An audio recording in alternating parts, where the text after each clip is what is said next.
আসসালামু আলাইকুম, সবাইকে স্বাগতম জানাচ্ছি মৌমাছি রান্নাঘরে।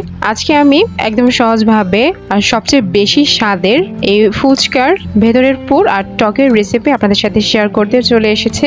আর এর পরবর্তী ভিডিওতে আমি ফুচকার রেসিপিটা শেয়ার করব। ঘরেই একদম স্বাস্থ্যসম্মতভাবে এই ফুচকাটা তৈরি করে আপনারা খেতে পারবেন, আর এর স্বাদ হবে কিন্তু দোকানের তৈরি ফুচকার থেকেও বেশি। তাহলে চলুন দেখে ফেলে আজকের এই রেসিপিটি।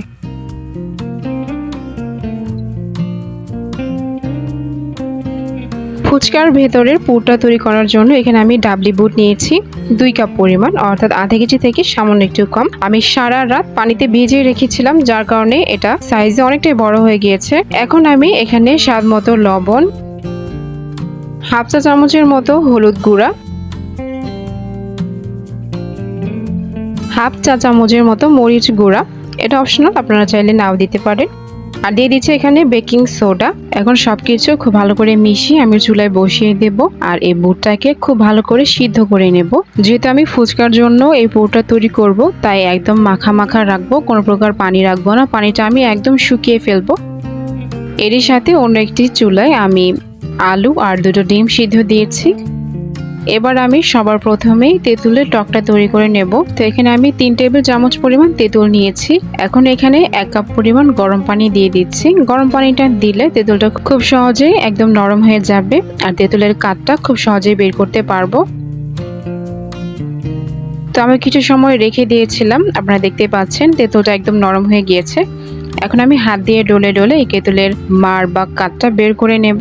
আপনারা এই তেঁতুলের টকটা কতটুকু ঘন বা পাতলা খেতে চান সেই পরিমাপ অনুযায়ী পানিটা এখানে দিতে পারেন। খুব ভালো করে ডলে ডলে তেঁতুল থেকে আমি এই কাঠটা বের করে নিয়েছি, আর এর থেকে বিচিটা আলাদা করে নিয়েছি। সবার প্রথমে আমি দিয়ে দিচ্ছি হাফ চা চামচ পরিমাণ চিলি ফ্লেক্স, এটা আমি ঘরেই তৈরি করেছি। দিয়ে দিচ্ছি হাফ চা চামচ ভাজা জিরা গুঁড়া, এটা আমি একদম ফ্রেশটা দিয়েছি। 1 চা চামচ পরিমাণ চাট মশলা, এটা আপনারা যে কোনো দোকানে কিনতে পারবেন। 1 চা চামচ কাঁচামরিচ কুচি, 1 পিসের মতো লেবুর রস দিয়ে দিচ্ছি। লেবুর রসটা ব্যবহার করলে টকটা খেতে কিন্তু অনেক ভালো হয়, চেষ্টা করবেন ব্যবহার করতে।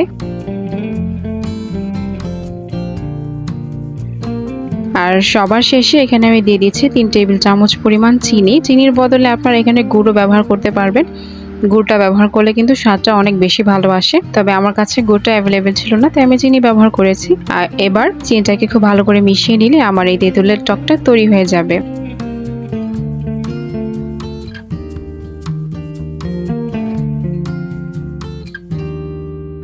আমার বুটটা একদম পারফেক্টলি সিদ্ধ করা হয়ে গিয়েছে, আপনারা দেখতে পাচ্ছেন। আমি কিন্তু একেবারে ভেজা ভেজাও রাখিনি, আবার একবারে গলিয়ে ফেলিনি, অর্থাৎ একটা মাঝের অবস্থায় থাকবে, কিছু দানা থাকবে আর কিছু থাকবে আধা ভাঙা। এখন এখানে আমি দিয়ে দিচ্ছি ম্যাশ করে রাখা আলু। আলুর পরিমাণটা আপনাদের পছন্দ মতো, তবে এখানে আমি প্রায় 1 কাপের মতো আলু ব্যবহার করেছি।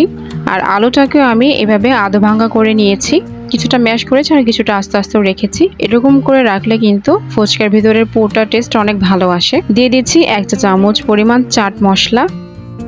এখানে আমি দিয়ে দিচ্ছি কাঁচামরিচ কুচি, পেঁয়াজ কুচি, ধনিয়া পাতা কুচি।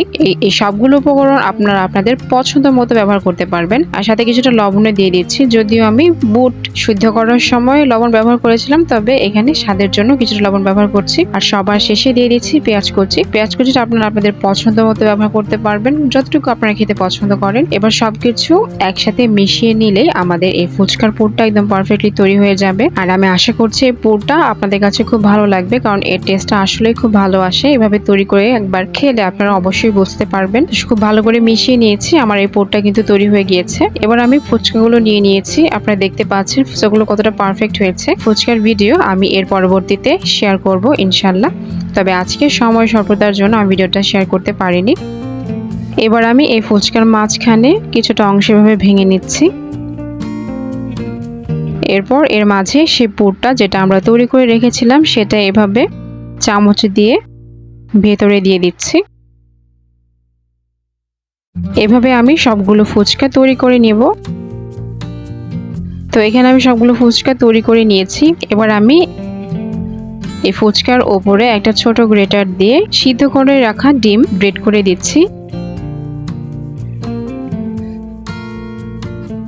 এবার আমি আরো কিছুটা দিয়ে দিচ্ছি ধনিয়া পাতা কুচি, এতে করে দেখতে যেমন সুন্দর লাগবে খেতেও ভালো লাগবে। এবার তেঁতুলের টক দিয়ে এই ফুচকাটা পরিবেশন করে নিয়েছি।